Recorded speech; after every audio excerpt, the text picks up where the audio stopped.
We're going to discuss tonight the Seder. We'll go through the Seder. I figured some of the things you probably are familiar with, but maybe not the details of it. How to make a kosher Seder, what is a kosher Seder, what are we trying to accomplish, and how to prepare.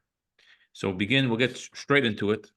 And the Pesach Seder really begins with first the night before. So this year, Passover begins Monday night. So Sunday night really is when the Passover mitzvahs begin. And it begins with what we call Bedikas Chometz. Bedikas Chometz means the search for the Chometz. So why are we searching for the Chometz? We're searching for the Chometz because Chometz for 99.9% of the year is permitted to be eaten. And we are afraid that if you have Chometz in your house and it's visible and you see it, then you're going to accidentally eat it because you're just not going to realize that it's Passover. You're going to wake up in the morning and you're going to see the Danish, you're going to see the cookie, and you're going to eat it. That's just the way you are by habit. So therefore, we cannot have any chametz that's around, that's visible, so you have to search for the chametz to get rid of it. Now, a Jew is not permitted to own any chametz on Pesach. So it used to be, for many years, that they would actually get rid of all the chametz, that then you have a problem. What about the pots and the pans? Because there's chametz that is absorbed inside of your pots and your pans and your dishes, etc., and you can't use these either on Pesach. So that's where we have the idea of selling the chametz. And selling the chametz is a great idea. And now we sell the chametz even for chametz, which is pasta and whiskey, anything that's non-perishable that you want to keep for 8 days sitting in your house somewhere in a cabinet, in a closet, or anywhere. You can have it. You can even leave it, in theory, you can leave it in the refrigerator as long as it's closed, marked that this is chametz, so you know that you can't touch it because it doesn't belong to you. It's all going to belong to the non-Jew. The benefit of this is that I don't, when I own chametz on Pesach, every single second I'm transgressing a biblical prohibition of owning chametz on Pesach. So it's the easiest and best solution to this is to sell your chametz to a non-Jew. Now it belongs to somebody else. Now, can you define chametz? Chametz is anything which is made up of something which is a dough, which leavened, which practically speaking, anything which is connected with dough. And now nowadays you have the problem. Nowadays is that with ingredients, different ingredients, you may have chametz. You most likely have chametz in many other foods that you wouldn't realize have chametz in them because of the mixture of different ingredients and different things that go into different types of foods. That's why we're careful to only use things which are kosher for Passover. That's specifically, that all ingredients have been checked. So even candies or something like that, you never know what they're putting in. You never know what type of vitamins and type of different types of things they put into it. A lot of these things may be problematic for Passover. So anything which is straight up chametz, anything leavened, or even a mixture. It can even be a mixture of something which is leavened. That's all forbidden on Pesach. No. Rabbi? Yeah. But we don't eat stuff like soy because it can rise, or corn, or all the things that have potential for rising. That's not chametz. That's not chametz. No, but that's not chametz. Those things, there's something else called kidneys. Things which have potential to rise. Anything which did not yet rise is not called chametz. In other words, flour is not chametz. Flour is 100% not chametz. But when flour mixes with water for 18 minutes, it's going to become chametz.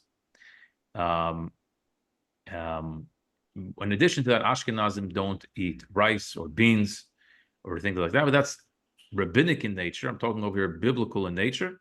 Rabbinic came much later, about 1,000 years ago, is when Ashkenazim stopped eating kidneys, and Sfardim never had this idea of not eating kidneys, so they still eat these things on Passover. But we're going to stick now to the strict letter of the law when it comes to chametz. So in other words, even if you don't eat kidneys, you're allowed to own kidneys on Pesach, in theory. So now we sell it to the non-Jew. Now, what happens if someone's going to come along and say, I'm not religious, and I'm going to try to keep Passover to the best of my ability, but it's possible that I am going to, I'll have something which isn't kosher for Passover, right? And shall I go ahead and sell my chametz to the non-Jew if I am not going to be 100% strict with eating chametz on Passover? And the answer is yes, you should. And it's not, although I'm sure you are a honest and upstanding and moral and ethical individual, so you're worried about stealing from the non-Jew. If I sell it to him and then I eat it, so then I'm eating his food without paying him, so it's called stealing. And why is stealing any better than eating chametz on Passover?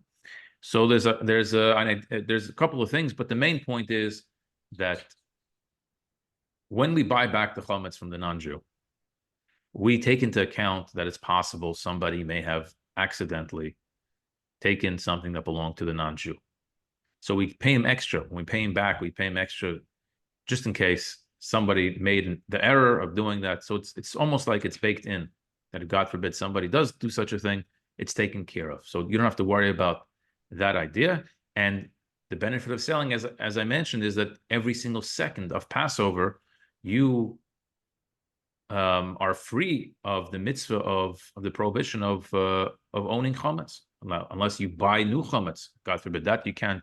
That's a problem that you can't solve if you actually go ahead and buy chametz on Pesach, because that doesn't belong to the non-Jew. That's new chametz that you own on Passover. So, therefore, on Passover, the night before, we search for the chametz, and the next morning we take the chametz and we burn the chametz in the morning. You're not allowed to eat chametz anymore from already early Monday morning, about 10:30 approximately, and the email says the exact time, and you have to burn the chametz about an hour later than that. Yes. What if you just throw away the chametz? You don't burn it, but you just say garbage. I'm throwing it. Where are you throwing it? Outside the street.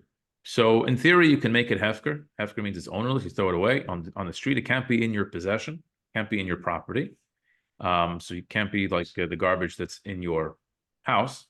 But in theory, if you throw it on the street, it'll be fine. But the best way to do it is to burn it. And second best option nowadays would be to flush it down the toilet. Or if you live near the beach, throw it in the water in the beach. That's also a fantastic way to get rid of the chametz. So that's when it comes to searching and burning the chametz. And for the next, hopefully from then on till the end of Passover, we're no longer worried anymore about chametz. I'm not buying any chametz, God forbid. I don't own any chametz. It's been sold by the rabbi to the non-Jew. And I'm certainly not going to eat any chametz because I have my kosher, my matzah, and my kosher for Passover food. Now let's fast forward to the Seder itself. Let's get to the actual Seder, the highlight of Passover, the Passover Seder. So we have a Seder plate, and we have matzah, and we have wine. And these are really the important things that you need to have for the Seder. Now, we'll begin with 3 matzahs. We're not going to get into why we have 3 matzahs, and we spoke about it once before. We're not going to get into the details of everything right now, but we have 3 matzahs. On top of the 3 matzahs, and we're going to use all 3 matzahs. On top of the 3 matzahs, we put the Seder plate, the Seder items, the plate items. Kabbalistically, everything, Seder means an order, and everything at the Seder that we do is part of a special order. It has very rich significance. Every single thing that goes on the right, whether it goes on the left, in the center, everything is very, very rich with the significance on Passover, specifically, especially the Passover Seder, is very, very rich with tradition and deep meaning. A lot of it is Kabbalistic, but nevertheless, very, very rich. The most important part of the Pesach Seder, I guess, is to know that Passover starts at night. Passover doesn't start when you're hungry and you want to sit down to the Passover Seder meal, but Passover starts at night. It has to be real night outside for me to begin my Passover Seder. I begin the Passover Seder with Kaddish, with Kiddush. Like every Shabbos and Yom Tov, we lift up a cup of wine, except this Kiddush is different than all other Kiddushes. Why? Because while usually one person can make Kiddush, and that will include the mitzvah, it will take care of the obligation for everyone listening. So no one else needs to make Kiddush as long as one person makes Kiddush for everybody. But the night of Pesach, everyone has to make Kiddush. Everyone over bar and bat mitzvah has to make Kiddush for themselves. And there's no reason why a child shouldn't make Kiddush. Also, they should have their own cup. So everyone needs their own cup. And we have to drink wine tonight. We have to drink 4 cups of wine. Nowadays, they make very low alcohol content. So you can have wine which is 4 or 5% if the alcohol gets to you. But wine is of preference. Of course, if it's a health hazard, then you stick to grape juice. But if it's not, if it's just a matter of feeling more comfortable or less comfortable, then you 100% should use wine. The Talmud says of the rabbi who would drink 4 cups of wine on Passover, and he would really feel it for the next couple of weeks. He would suffer because of that. But that maybe you don't have to go to that extreme, because nowadays we have much more palatable, and we have sweet wines and dry wines, and the kosher wine business, Baruch Hashem, is booming. Like the rest of the kosher food industry has really taken off in the last 10-15 years to a place where no one could have ever imagined. So there's plenty of options out there to drink the wine. We're going to drink tonight 4 cups of wine. The first one is the Kiddush. After we make the Kiddush, again, men and women, everyone lifts up the cup. Everyone says the blessing together. We all sit down to drink it. Men recline to our left side when we drink the wine and when we eat the matzah. Women do not. Again, we're not going to get into why this is, but this is just the way it's done. And I'm sorry for not going through every single thing in detail of the reasons why. Just we're not going to have time to do that. So we begin again at night. You can't make the Kiddush on a Shabbos. You can make Kiddush if it's still daytime. Nowadays, Shabbos comes in, Shabbos begins, let's say, 7:30. Gets dark at, let's say, 8 o'clock. Well, you can make Kiddush at 7 o'clock nowadays. Not a problem. You can bring in Shabbos early. No problem. Passover, you can't begin early because the mitzvah begins at night. The 4 cups have to be done at night. The matzah has to be eaten at night. So just to go on the side, if someone has young children and they want their kids to be at the Pesach Seder, which Passover is all about the children, we'll see in a second, it's very important. So what are you going to do? Keep the kids up late? So there's only one solution really for this, and that is, as strange as it may be, but eat your meal first. Sit down at 7 o'clock, whenever you want, at 6:30, and have your whole dinner. Have your whole real dinner.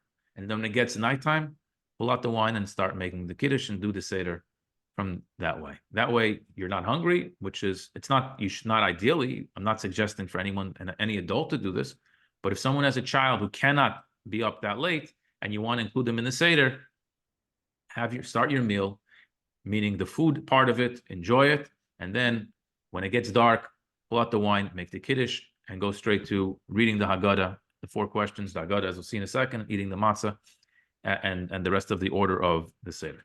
After we make the Kiddush and we drink the wine, we do orchatz, we wash our hands. Every Shabbos and Yom Tov, we wash our hands. Usually we go straight to the challah, except this time is different. We're not washing our hands because we're going to eat bread now, nor are we eating matzah now. No, we're washing our hands for something completely different. We're taking a vegetable and dipping it into a salt water, and we're going to be eating and making a blessing on this vegetable. You can either use a potato or some use a raw onion. And we don't make a blessing on the washing of the hands because there's a disagreement as exactly if you have to wash or not. But this is all to pique the curiosity of the child. It's all about mixing things up tonight. Why are we dipping twice? What are we doing over? Usually we get up, why are we reclining? Why are we dipping? It's all about changing things up so that the next generation observing should ask why. After that is orchatz. We do karpas. We take the vegetable, dip in salt water. Then we have yachatz. Yachatz is we're going to go now to the middle matzah. So I said we had 3 matzahs, one on top of each other, separated by a little cloth or a napkin or whatever. And we're going to go into the middle matzah, and we're going to break the middle matzah into 2 pieces. The larger piece we're going to take out and hide away for the afikoman. That's my afikoman, which I will get to at the end of the Seder. But it's supposed to be hidden. Afikomans are supposed to be hidden. Which now it's, I guess, important and worthwhile to mention that in Chabad, we don't subscribe to the idea of stealing the afikoman, finding it and stealing the afikoman, because that teaches children to steal. We're not looking to teach children how to steal. This is all about education, and we want to teach them proper things and values. So we do hide the afikoman, and maybe to engage the children, they can find the afikoman and give them a prize. Whoever finds it gets a prize. That's fantastic. But the idea of I'm not giving it back to you, I'm taking it, and now you have to pay me ransom to get it back, that's certainly not a very good value to instill into any child. So we're not going to, in Chabad, we don't do that. And the small piece that's left, we leave inside, and that's the broken piece of matzah, what we call lechem oini, poor man's bread. That's the matzah that we're going to be revealing and opening it while we're talking about the story of the Seder. We're going to be talking about it while looking at or revealing this broken piece of matzah to represent the broken times. We didn't even have a full piece of bread in Egypt. We didn't even have good times. And that's what we're going to be, just as a visual, as a prop. That's what's going to be seen to us as we're continuing the Seder. Following, put away the afikomen, we hit it, we come back. Now we're going to fill up the second cup of wine. We're not going to drink it for a while. And then we're going to go through the beginning of what we called the meat and potatoes, getting into the mitzvah of the day. There are two mitzvahs of the day that we can fulfill on the night of Passover. Biblical mitzvahs I'm talking about. The first mitzvah that we're going to talk about and accomplish is retelling the story of the Exodus of Egypt. That is a biblical mitzvah. We receive a mitzvah just like you put on tefillin, you say Shema, you observe Shabbos, whatever, compare it to any other mitzvah of the 613, is telling over the story of the Exodus of Egypt while we're sitting the night of Passover. The other positive mitzvah that we have tonight is to eat matzah. So these are the two most important things, if you will. So we really begin, when we're talking about the Seder, the retelling of the story. There's two ways to tell a story. Who are we telling the story to? It has to be someone that we're telling the story. So we spoke last week at length about the Manishtana and the questions, but it really is all about engagement. It's all about the engagement. The Seder is about engaging the people around me. It doesn't matter how old or young everyone at the table is irrelevant, because points are delivered much better when there's engagement. If there's not just one person who is shoving an idea down your throat, but we're having a conversation over here. The way we have a conversation is by one person beginning the conversation. It's not a one-sided conversation. Well, how do we begin this conversation? By asking an interesting question. The Jewish way to ask a question. The question we're asking is, why is this night different?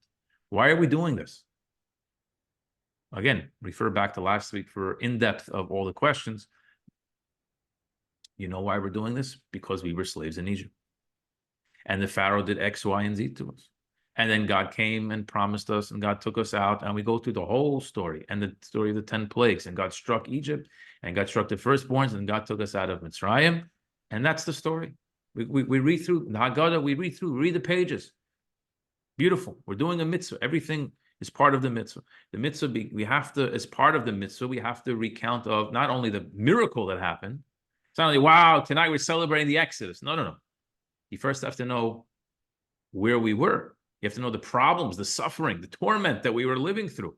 Then you can appreciate now, and not only that, we even go back in history all the way back to Abraham. You gotta know where we come from. Who are these Jews? Who are we? Right? So there's history. There's a lot of richness in history that we talk about. We don't go through every detail in the Haggadah, but we mention major milestones that are relevant to the patriarchs and how God told already Abraham that we're going to be going down to Egypt, and the Jewish people go down to Egypt. And as I said, Hashem takes us out of Egypt. When we conclude the story of, so we mentioned, well, now that we're here, we mentioned a very significant thing. Rabbi Gamliel says you have to mention 3 important points tonight, and that is Pesach, Matzah, and Maror. Pesach, and we go through, what does it mean, Pesach? Well, there was a Paschal lamb. Matzah, why are we eating this matzah tonight? We'll talk about why we're eating this matzah tonight. Maror, the bitter herbs, why are we eating the bitter herbs tonight? We're going to talk about that. Why are we eating the bitter herbs tonight? If you spoke about all these things, you fulfilled the mitzvah. Check. You can check the box that I just fulfilled the positive mitzvah of speaking about the story, retelling the story of the Exodus of Egypt. And then we move directly from there, we move into giving thanksgiving to Hashem. If this is what God did to us, automatically that leads you into Hallel, to sing the praise of Hashem, which we begin over the second cup of wine. We tell over the whole story, and we begin to mention the beginning part of Hallel and praise Hashem, and then we lift up the cup, make a blessing, and drink the second cup of wine. Again, who? Everyone. This is not one of the things where men and women are different in terms of obligation. Tonight, all the obligations are upon men and women equally, and therefore it's important to remind everybody about this. So we drink the second cup of wine. After we drink the second cup of wine, now we move on to the next most important part of the Seder, which is eating the matzah, the biblical mitzvah to eat the matzah. So we go and wash our hands as we would do anytime we're eating bread. 3 times on the right, 3 times on the left, and we come back to the table. We make a blessing and we come back to the table. Now, how many matzahs are sitting in front of us now? 2.5. 2.5. We have 2.5. We have the broken one is in the middle and the 2. Whenever we make hamotzi on the Shabbos and on the Yom Tiv, we have 2 whole challahs, 2 whole breads. For lechem mishnah, the double portion of manna that fell. So tonight, when we're making the hamotzi, we also have to hold 2 whole ones. So therefore, we take all 3 in our hands. We hold 3 in our hands. We make the blessing hamotzi lechem min haaretz. That's just the general blessing on bread. But then we have a second blessing, and that's the blessing on the matzah. The mitzvah to fulfill this evening is to eat matzah. So we make a blessing before we do the mitzvah. For that mitzvah, we don't need 2 whole ones. What we do need is the broken one. We certainly need the broken one. And we need to have a piece of the top one too. Why? Because this is important to know also. How much matzah are we obligated to eat? So 1 second, just to finish the thought, we make the blessing ala chilas matzah, holding the top matzah and the broken middle matzah. And then we take the middle matzah out and we eat the middle matzah. Now, not everyone has matzahs in front of them, all 3 matzahs. Most likely, not everybody has 3 matzahs in front of them, but you still need to make the blessing and eat a matzah to fulfill the mitzvah. How much matzah do you have to eat to fulfill the mitzvah? How do you fulfill the mitzvah of eating matzah? Practically speaking, how do you fulfill the mitzvah? So you have to eat a kazayas of matzah. Kazayas of matzah is 0.9 ounces of matzah. Approximately, it's about a half of a matzah. I'd eat a half. Figure if a pound of matzah has 8 matzahs in it, so each matzah approximately is 2 ounces. So a half of a matzah would be 1 ounce, right? The pounds like these matzahs, you probably have 9 or 10 in a matzah, which means that the matzah is thinner, and it means the matzah weighs less each matzah. So then you have to eat even more, a little bit more than a half a matzah. Now, when we talk about eating, again, it's most important. We're talking about eating food over here. Most people at the table make this mistake. They make the mistake of, now we're going to begin the meal. And what do you do at a meal when you go out to dinner with friends and family? What do? Besides for eating, you also drink. And besides for that, you also schmooze. What's a silent dinner? I mean, it's terrible. And we a terrible dinner. And you're right. I agree with you. That's why it's important to mention that we're not beginning the meal yet. Right now, we're doing a mitzvah. We're eating matzahs. We're fulfilling a mitzvah. So it's important not to talk because we're doing the mitzvah now. Just like we don't talk in the middle of praying, we don't talk in the middle of putting on tefillin, we don't talk in the middle of doing any mitzvah.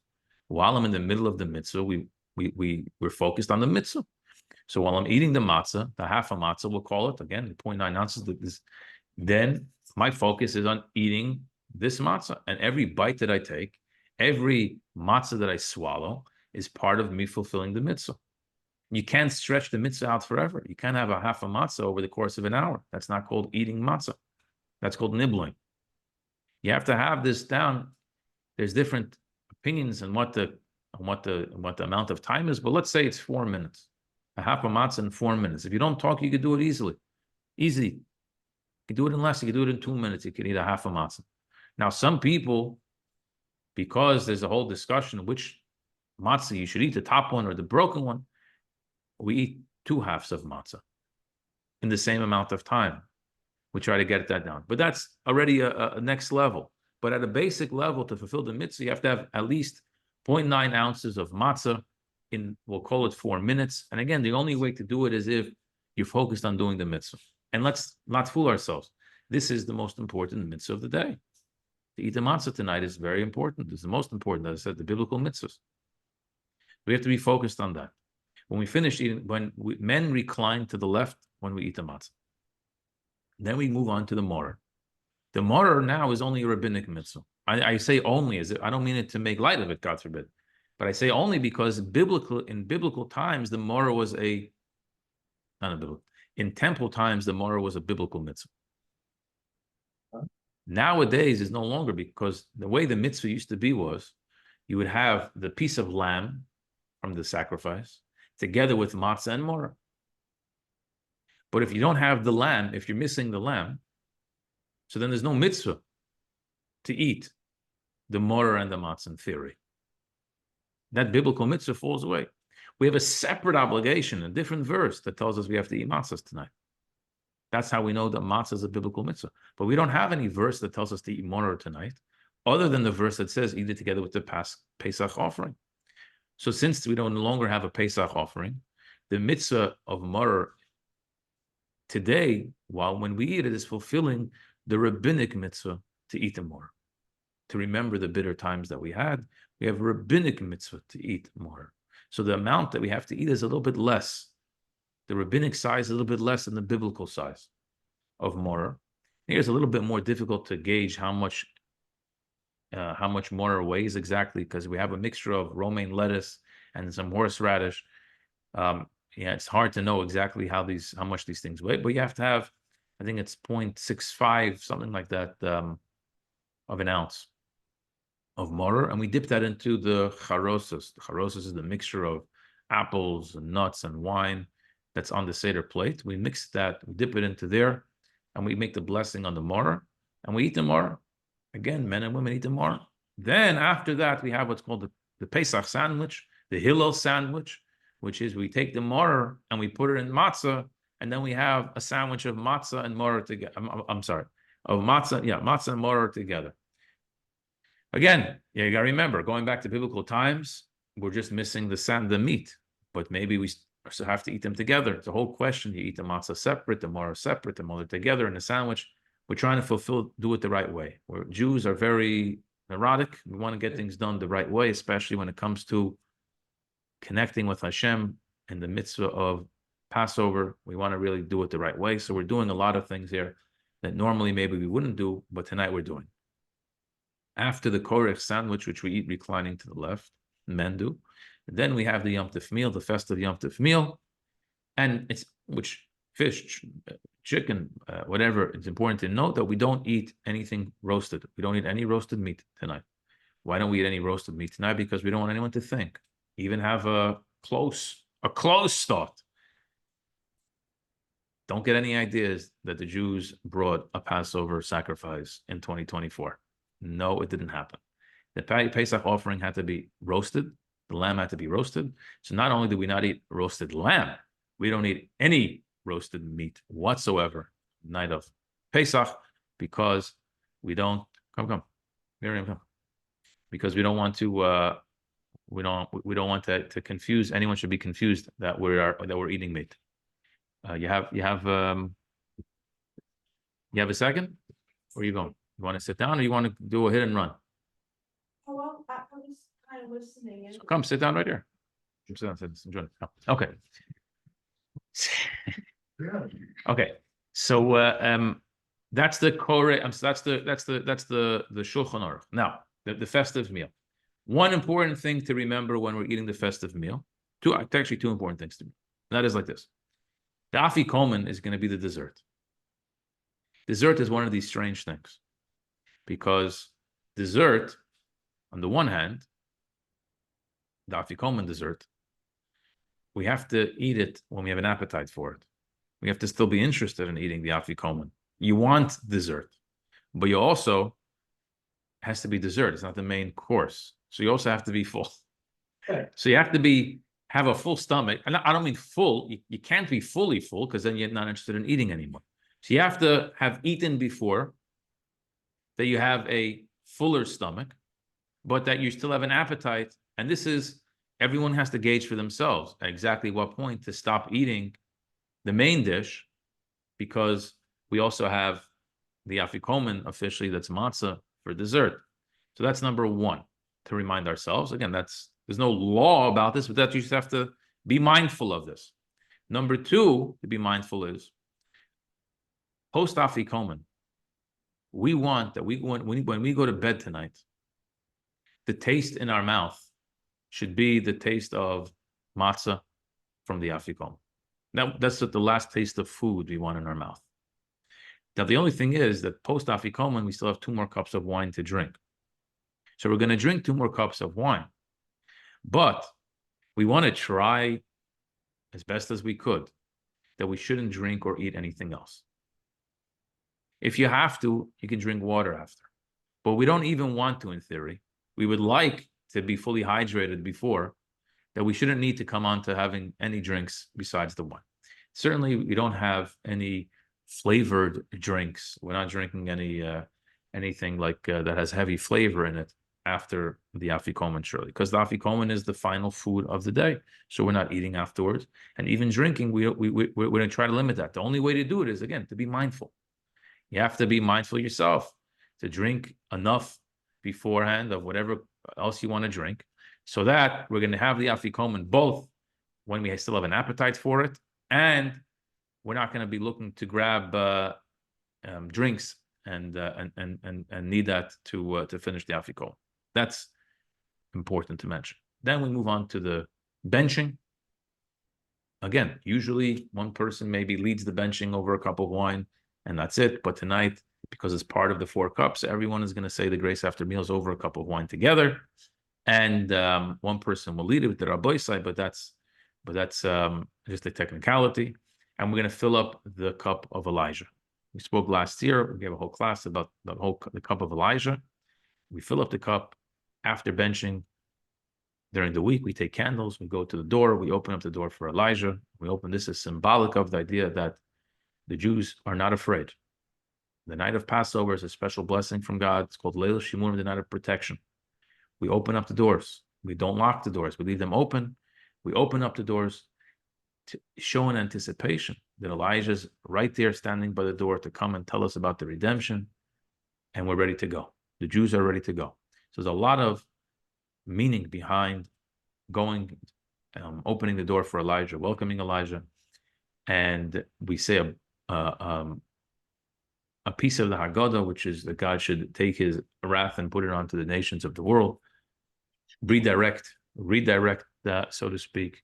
And this already from this point, I guess you conclude is what we would call the conclusion. We're entering now into the conclusion part of the Seder, which if we're following the course of the Seder, while it may begin with one type of energy, and it should begin with one type of energy, it should lead us and bring us to a place, surely after 3 cups of wine, another cup, to a different type of vibe, and a different type of energy completely.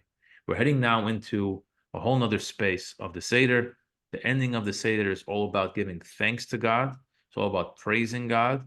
And it's recognizing the fact that Elijah, symbolic of the future, the coming of Mashiach, the future redemption, getting out of this exile, God taking us out of this exile, is present with that energy right now. So it's not an energy of being in the past in Egypt, but now we're actually ready to bounce out of here. We're going out. It's a different type of energy, much more lively, much more spirited, much more singing, much more uplifting type of an energy. And we conclude with the praises, the Hallel, finishing the Hallel with the Nishmas and a few prayers of Yishtabach. And then we all lift up the cup of wine, the 4th cup of wine, and we drink the 4th cup of wine all together, men leaning to the left side. And with this, we conclude the Seder by saying, L'shana haba b'Yerushalayim. Nirtza means accepted. The final step of the Passover Seder is what's called Nirtza. We go from Hallel to Nirtza. Nirtza means God accepted our Seder.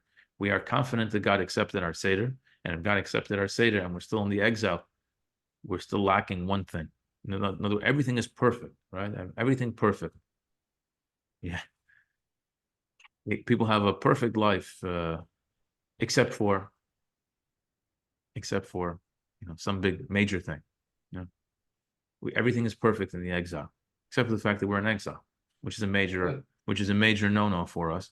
So we say L'shana haba b'Yerushalayim, next year in Jerusalem, and hopefully last year's prayer of next year in Jerusalem will be fulfilled, and we won't have to celebrate this year with a lot of the things that I'm talking about, because I talk about the way to run a Seder in the exile now, but that's not really the way to do it. The real way to do it is with the Paschal lamb, and I guess with the kidneys, with rice too, and beans too. No problem with that. When Mashiach comes, we'll be eating that too, and we'll do it the right way with the right sandwich and everything. So a lot of these steps will be illuminated for us in a different way, but they won't be the way we've been practicing in the diaspora up until now. So I give that as one before I end with opening up for questions. This qualification that this Seder is only how to run a Seder in the exile. But hopefully we will not need this information because Mashiach will come and take us out of this exile, and with a rebuilt temple, doing it the right way, the biblical way, with having it with all of the steps, being purified Jews in a perfected and redeemed world. As I said, may we merit last year's blessing of next year in Jerusalem to be fulfilled before this year, so we can all experience this for the first time in our lifetime in a very real and tangible way. Okay, so this is, I gave you now a crash course in the process of the Seder. Of course, I'm sure you hopefully have questions. One thing I didn't say is, if we failed to mention, and that is the beginning of the Seder, is a custom that the father or so the one leading the Seder gives to the children nuts or something like that, and simply for one reason. So they should look at him and like, huh, what's this? In other words, they do something really strange, like giving them some nuts. And like, what are you talking about? No, just play with these. And it's all just to get their brains working. That part of the brain that asks why. Why are you doing this? That's the part that we're trying to prompt. That's the part that we're trying to get now. We want to activate that piece of the brain in the child. So Pesach is all about, as I said last week, it's all about midor l'dor. It's all about giving over Judaism to the next generation. And it's done with props. It's done with food. It's done with singing. It's done with wine. It's done with pretty much anything one can ask for. But the most important thing that unfortunately is being lost in this generation in America, that is so important to mention, is that you can't give over Judaism if it's not Judaism. So you have to do it in a way that's appropriate in fulfilling the mitzvahs of the evening. It's not only about props. If you eat the matzah at 6 o'clock, you didn't eat anything. You didn't eat matzah today. You just ate a cracker. It's not matzah. It doesn't become matzah until it's dark outside. So you didn't eat matzah tonight. You did not eat matzah. You ate a cracker. I don't even know, probably a bad tasting cracker too, because there are much better options for crackers out there, right? So this is important to remember because it's a simple thing, but it's not known. So we have to make sure that we're careful of this, to do it the right way, and not only doing it the right way, but also doing it in the right time. You got to be careful doing it in the right time. So this sums everything up from the search for the chametz all the way through the end of the night of the Seder. Once the second night Seder is done, pretty much the same as the first night Seder in outside of Israel. And once the Seder is over, so then we can't, till the end of Passover, again, we don't eat any chametz, but we have no mitzvah to eat matzah anymore. There's no mitzvah to eat matzah. If you want to eat matzah, go ahead and eat matzah. There's no mitzvah to eat matzah. The mitzvah to eat matzah is only the first night of Passover. After that, there's no mitzvah. And the Asper, we have now to eat the second night also biblically, rabbinically. But after that, there's no mitzvahs anymore of Passover. The only thing we have left of Passover is the prohibitions remain. The not owning chametz, not eating chametz, and that all remains. And if you find chametz, destroy the chametz, and that all still remains. But the positive mitzvahs that we have to do really are covered only the first night of Pesach. That is retelling the story of the Exodus of Egypt and eating matzah. Okay, anyone have any questions? I'm sure you do. Any Passover related questions? We will take them now. Nobody? Yes, go ahead. It's not a question, it's just a comment. One thing I forgot to mention, important to remember, thank you for reminding me, that is when it comes to drinking the wine. How much wine do you have to drink? Very important, but I forgot to mention. So you have to drink a revius of wine. Now, when it comes to drinking the wine on Pesach, it's different than the rest of the year. Because the mitzvah is special tonight on Passover, before each cup has its own exclusive blessing, different than the rest of the year when you make a kiddush where you drink if you can, you drink 51% or 50.1% of the cup. If you can. On Passover, ideally, one should drink the entire cup. You finish the entire cup. It's a cup of wine. It's not a sip of wine, it's a cup of wine. Now, taking into consideration, again, you have to know yourself. if you're not accustomed to drinking that amount of wine, especially before the meal starts, you're gonna have a big cup. You're gonna start wolfing down a cup of wine. By the time we get to the second cup, you're gonna already have a headache, and you're not gonna be able to finish the Seder. Don't do it. Don't do it. The way to do it is get a very small cup. The minimum amount is 3 ounces. Fill to the top. You get a 3-ounce cup. Fill it all the way up to the top with wine, and that's your cup. Finish the entire cup. That's 3 ounces of wine, and that you can do for all 4 cups. If you're feeling later on post-meal, the last cups, you want to have a bigger cup of wine, that you can switch it up. But certainly know yourself. Know yourself. Is it better to have a bigger cup and drink half of the cup, or to have a smaller cup and drink the whole cup? It's much better to finish the entire small cup than it is to have a half of larger cup.